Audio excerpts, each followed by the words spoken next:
Hey everyone, it's Kat. So it's that time of year again. Put on your best Tinkerfest outfit, drag the gnomes out of the basement, because it's Tinkerfest.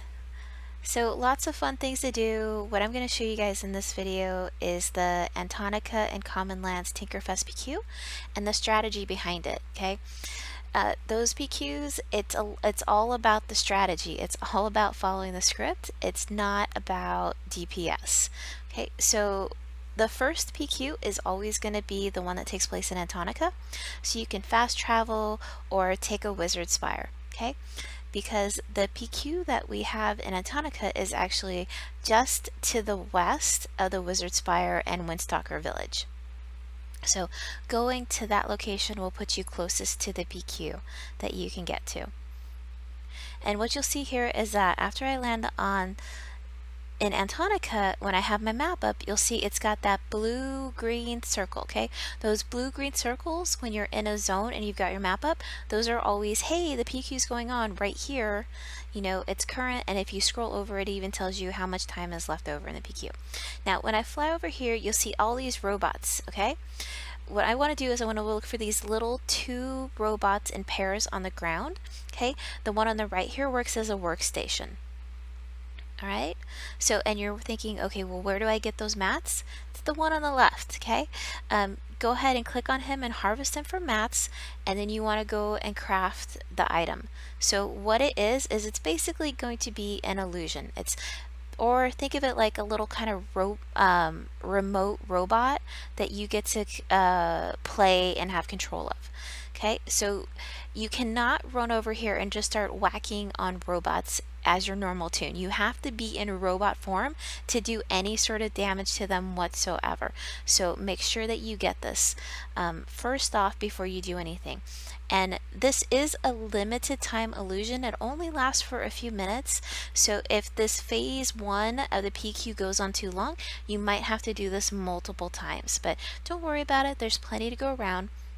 Now in Robot Farm you can start attacking them and you'll see they actually start to take damage, and you do have to use the robot spells. He doesn't have very many, so really the smartest and most economical way to do this PQ is not to try to take them all on solo, but to look around and see who else is participating in the PQ and go play with them, right? Work as a group. You guys don't necessarily need to be like grouped together, but run in packs, you know, pull more of those robots together. You only have 2 actual spells that do damage. You have one that kind of helps you recover and get back your power, but only 2 that actually do damage, and one of them's an AoE. So what you want to do is in a group here is round up several of these other robots, right? And then you can all AoE together and it'll go a lot faster and you'll be able to take them out. Okay, so, and you'll notice it says, you know, you have to kill 50 of these. That's every single one of those in the PQ circle.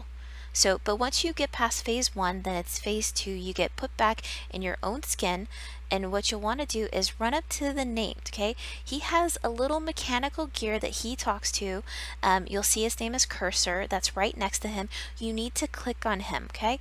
He has the protective gear that will allow you to craft in this next phase.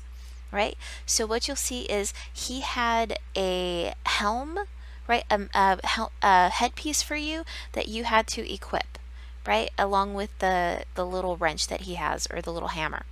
But once you start crafting, the trick here is that these little chests he leaves behind, they're bombs, and it's your job to defuse them. So if you mess up too often, or if you go too slow and don't defuse them in time, there is going to be a big knockback.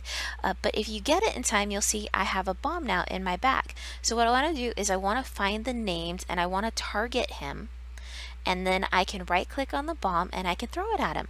And that's the only thing that's going to damage him in phase 2, right? I can't just start hitting him with spells. It won't do anything. So I'm never ever in this PQ going directly after the named. But once he gets down to about 50% or a little bit less, you move on to phase 3, which is these columns and pillars that he spawns. So he'll spawn 4 of them in waves.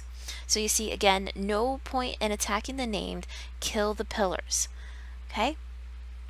So once you get the 4th pillar down, and this is where you really need to follow the script for this to be effective, is that you want to stay by the pillars, you want to stay by the group, because that's right where the name is. Once this pillar, the fourth one, goes all the way down and is dead, he is going to pick someone in the PQ to electrocute, basically.